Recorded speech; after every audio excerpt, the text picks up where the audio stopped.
Bonjour à tous. Je me présente, Jonathan Villot, je suis le directeur scientifique d'une entreprise qui se nomme URBS et aussi maître de conférence. Je vais vous parler aujourd'hui de tout ce qui est lié à l'observation et à la lutte contre l'attrition des logements avec un angle spécifique qui est celui des données et du numérique, et notamment voir comment on peut les utiliser pour lutter contre ce phénomène. Alors rapidement, pour vous donner une vision de ce qui est URBS, c'est une entreprise spécialisée dans le traitement de la donnée pour les bâtiments. Donc on va avoir trois grandes activités, tout ce qui va être lié à la data intelligence, c'est-à-dire le regroupement, l'amélioration, la structuration et la production de données sur le parc bâti français. Donc tout ce qui va être notamment parc résidentiel et parc tertiaire. Données que l'on va mettre à disposition des acteurs des politiques de l'habitat, qu'ils soient publics ou privés, pour leur permettre d'opérer les transitions dans différents domaines, que ce soit la transition énergétique, sociale ou climatique. Et pour faciliter l'usage de ces données-là, qui ont un niveau de complexité dans leur manipulation, on va développer des outils, notamment l'un d'entre eux qui est l'Observatoire national des bâtiments. L'objectif de la présentation de ce jour, c'est de parler de l'attrition des logements. Donc déjà quelques chiffres en France en période où le logement connaît une crise. On a environ 37,8 millions de logements, sachant qu'on a une répartition assez équivalente entre les appartements et les maisons en termes de logements. En termes de bâtiments, la proportion est complètement différente. On a 80% de maisons, 20% de logements collectifs en termes de bâti. Et on a une augmentation assez importante depuis une quarantaine d'années du nombre de logements. On a de plus en plus de logements avec une répartition à ce jour qui est de l'ordre de 80% de résidences principales et le reste soit en résidence secondaire à hauteur d'une petite dizaine de pourcents et 8% sur le logement vacant. Cette augmentation du besoin en logement est liée à 4 phénomènes majeurs. Vous en avez déjà 3 qui sont présentés ici.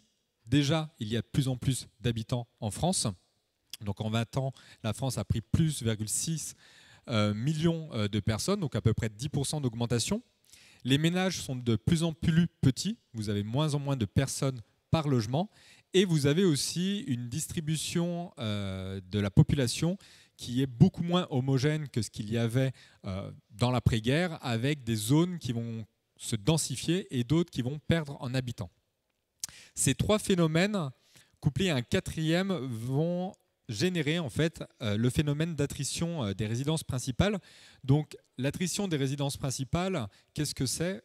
C'est le phénomène qui enlève des résidences qui ont pour objet d'être le logement principal pour en faire des logements qui ne sont plus soit à la mise à la location de longue durée, soit qui sont complètement vacants. Ce qu'il faut bien avoir en tête, c'est qu'aujourd'hui, on parle beaucoup de phénomènes d'attrition des logements sur certaines zones que vous voyez en rouge ici, notamment les zones tendues, les zones touristiques. Mais globalement, il n'y a pas moins ou pas plus de résidences de résidences principales et donc de logements qui ne sont plus accessibles par rapport aux années 80. Mais comme je disais, on a une grande disparité territoriale.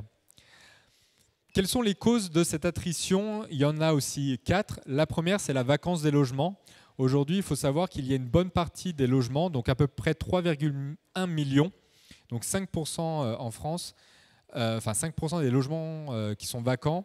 Si on regarde à d'autres endroits, on a des distributions assez hétérogènes, donc on voit que le cœur de la France va avoir beaucoup plus de vacances et beaucoup moins sur les zones touristiques. Mais globalement, on va avoir une partie des logements qui sont aujourd'hui viables, mais qui ne sont pas utilisés pour pouvoir loger des personnes sur la durée. 3,1 millions de logements vacants, ce n'est pas anodin. Globalement, si on regarde les chiffres de la construction en France à date, c'est à peu près 10 ans de construction neuve. Donc en fait, si en théorie on arrivait à remobiliser ces logements vacants, on aurait sous la main quasiment 10 années de construction neuve. Alors bien entendu, c'est la théorie, parce que ces logements sont situés dans des zones qui sont de moins en moins attractifs. Mais on a tout de même des zones tendues où le nombre de logements vacants demeure important. Donc, par exemple, à Paris, vous avez 9% de vacances, dans une zone qui est quand même réputée pour être très tendue. Pareil pour la ville de Lyon ou encore Bordeaux, où là, vous avez 7,4% de vacances, soit globalement 13 000 logements. Un deuxième point qui explique cette attrition des résidences principales, notamment sur on va dire les traits de côte et les zones touristiques de montagne, c'est tout ce qui va être la transformation des logements principaux en résidences secondaires et notamment en meublés touristiques. Les meublés touristiques ayant un avantage dont je vais parler tout à l'heure, c'est qu'ils ne sont pas encore assujettis au décret d'essence qui interdit la location des passoires énergétiques. Donc là, vous allez avoir des phénomènes de tension qui vont être très importants, où vous allez avoir la préemption de biens qui vont être faits par certains acteurs, notamment privés, qui vont racheter des locaux pour en faire de la résidence secondaire.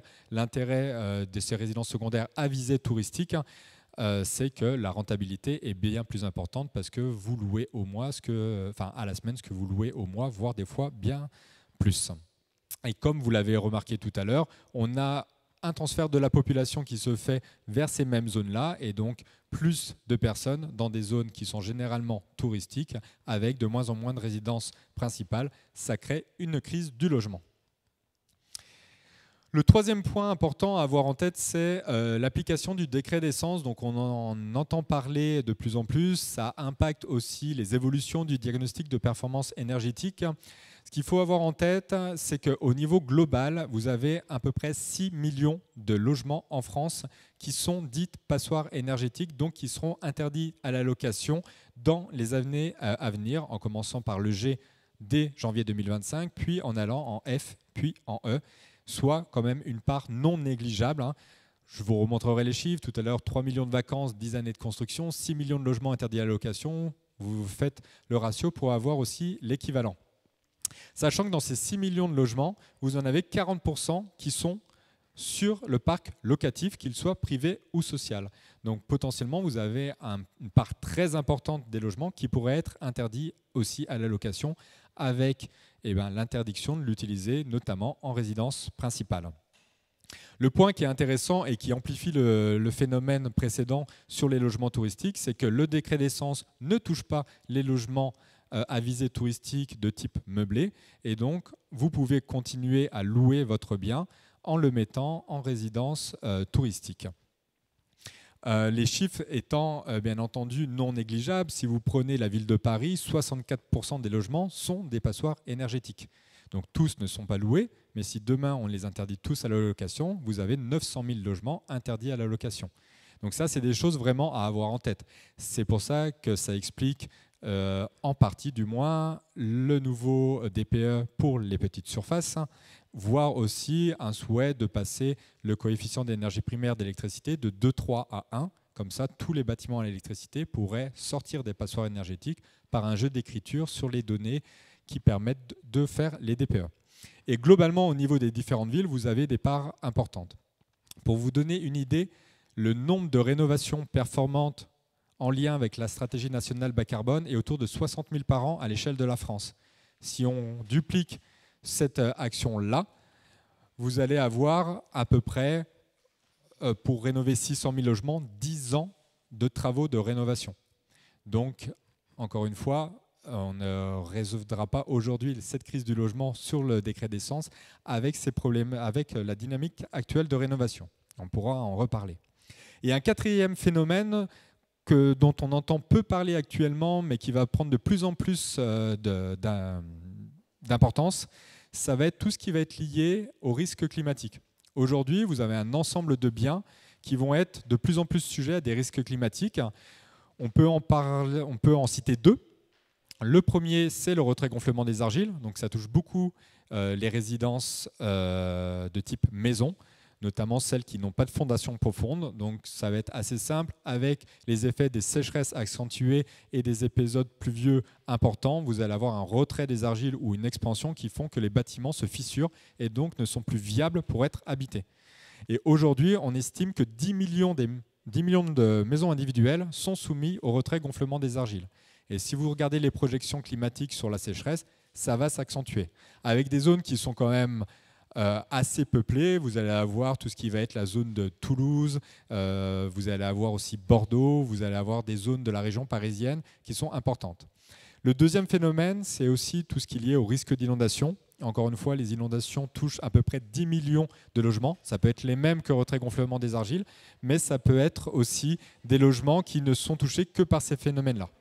Sans parler d'autres phénomènes qui pourraient être liés à des tempêtes importantes et qui pourraient, même si elles permettent la viabilité des biens, en termes, le bien pourra toujours être habité, peut poser aussi des problèmes à terme, c'est-à-dire que ces biens pourraient ne plus être assurés.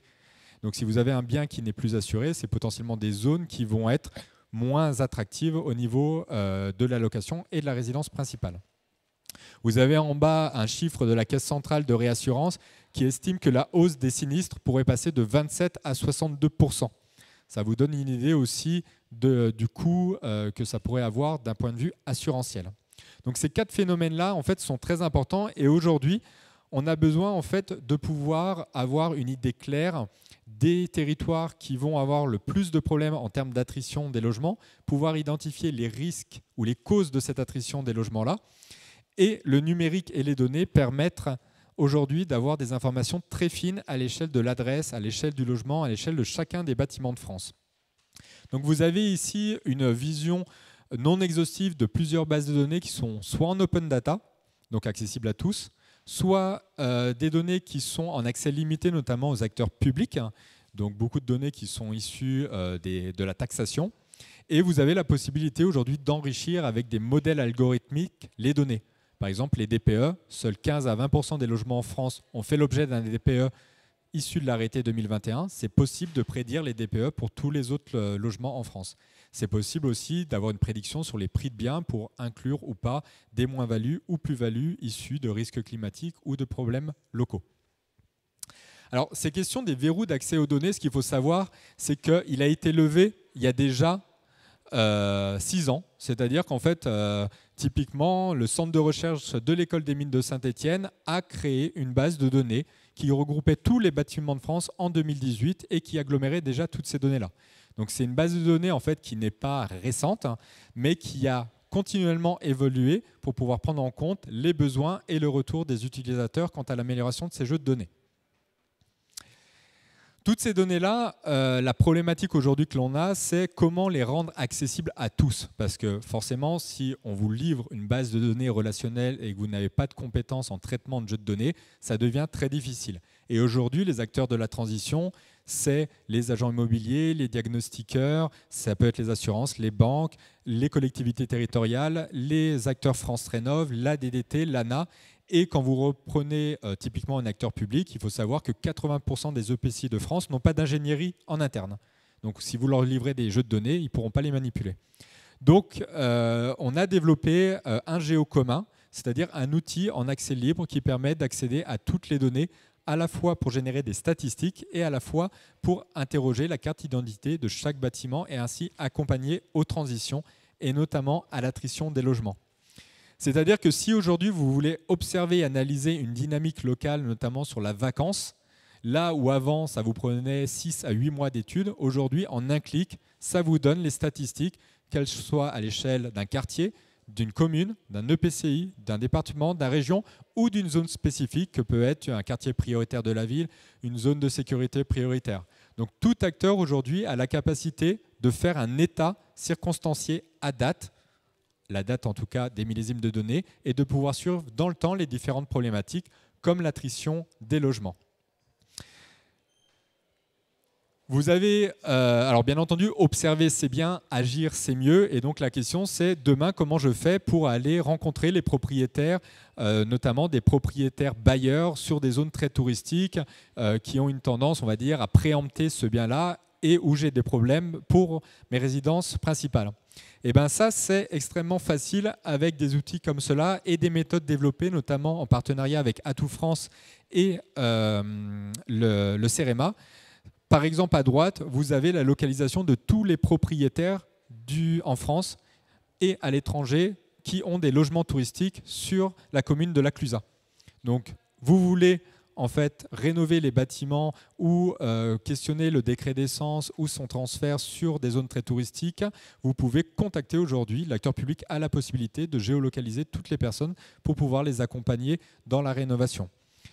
Sur des territoires autres, il y a aussi cette possibilité de repérer tous les bâtiments. Aujourd'hui, vous voulez lutter contre l'attrition, il est possible de géolocaliser tous les bâtiments qui sont vacants, qui sont en résidence touristique, qui sont sujets au décret d'essence ou qui sont dans qui ont un risque lié au retrait gonflement des argiles, pour pouvoir aussi accompagner les habitants, les propriétaires ou les bailleurs dans cette évolution vers une amélioration du parc. Voilà, sachant que par la suite, chaque bâtiment a une carte d'identité. Vous pouvez avoir accès à l'ensemble de ces informations, qu'elles soient techniques, énergétiques, sociologiques, urbanistiques, administratives. C'est-à-dire que vous voulez le nom du syndic, les consommations réelles d'énergie, les déperditions des parois, les DPE, la valeur foncière, l'adresse du propriétaire. Bien entendu, toutes ces données-là sont accessibles de façon différenciée en fonction des droits. Certaines données, comme je l'expliquais, ont un accès limité à des acteurs publics. Mais globalement, aujourd'hui, le verrou de l'accès aux données est levé et est déjà applicable dans de nombreux cas. Ce qui fait que les outils et le numérique, aujourd'hui, permettent de vraiment répondre à ce besoin d'observation et d'action pour que l'expertise des différents acteurs, qu'ils soient privés ou publics, puisse se focaliser sur le besoin des quelques bâtiments qui répondent à un besoin d'accompagnement et pas forcément sur des campagnes d'arpentage assez chronophages qui vont cibler des bâtiments qui ne sont pas forcément intéressants par rapport aux transitions ou aux politiques de l'habitat. Voilà, donc vous avez ici les conclusions. Si vous voulez avoir plus d'informations sur les données, je vous invite à aller sur le stand de l'Observatoire national des bâtiments et je suis disponible pour répondre à vos questions.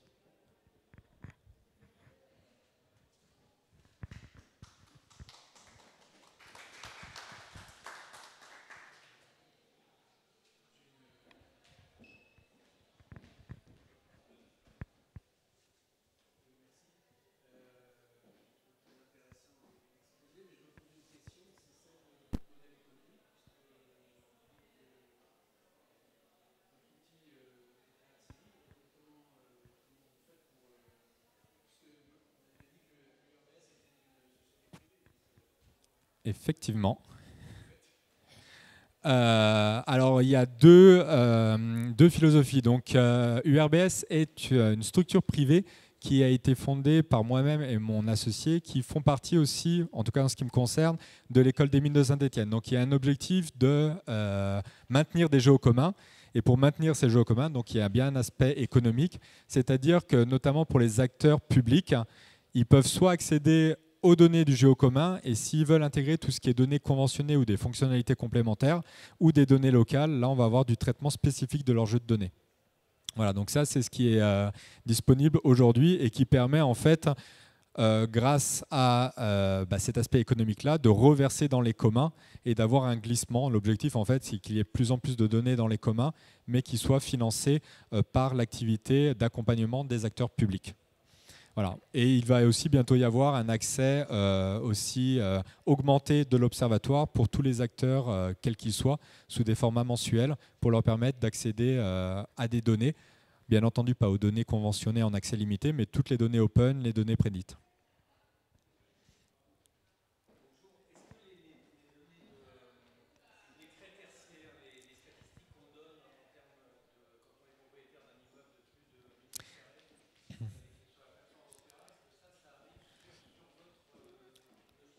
Alors, actuellement, là, ce que je vous ai montré, on est sur le résidentiel. Aujourd'hui, on a un partenariat avec la FNCCR pour travailler le parc tertiaire, notamment le parc tertiaire public, parce que à la fois, aujourd'hui, les bâtiments de plus de 1000 m² sont soumis au décret tertiaire, mais la prochaine directive européenne va abaisser à 250 m², voire il y a des tendances pour tous les bâtiments tertiaires de plus de 50 m², qui devront à la fois identifier la consommation d'énergie des bâtiments et toute action de rénovation qui aura été faite dans ces bâtiments-là. Pour répondre à votre question, aujourd'hui, les données opérates sont chez l'ADEME et pour l'instant ne ressortent pas. Il y a par contre des travails de fond pour voir dans quelle mesure ces données pourraient sortir en open data, soit au niveau statistique, soit à minima pour les bâtiments publics en données à l'échelle de l'adresse. côté acteur privé, il y a le droit des affaires qui rentre en jeu, donc ça ne sera pas forcément ouvert, mais il y a des questions d'accès aux données opérates. Sachant que le parc tertiaire a une problématique, c'est qu'il est assez pauvre aujourd'hui encore en DPE ou en audit, alors que la base de données opérate, elle, est très riche. Et un deuxième point, c'est qu'aujourd'hui, en fait, la localisation même du parc tertiaire public n'est pas connue. Donc en fait, il y a un gros travail à construire une base de données tertiaire, c'est ce qu'on est en train de faire et elle sortira à la fin de l'année, d'avoir un jeu de données open data du tertiaire public, que ce soit des bâtiments de l'État, de collectivités, de régions ou de départements. Ça sera en open data pour toutes les données qui initialement étaient en open data. Pour toutes données conventionnées ou accès limité, là il y aura des droits d'accès.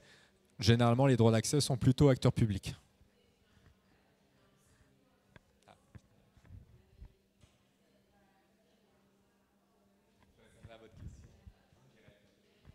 Merci en tout cas et n'hésitez pas si vous avez des questions, soit ici, soit sur le stand.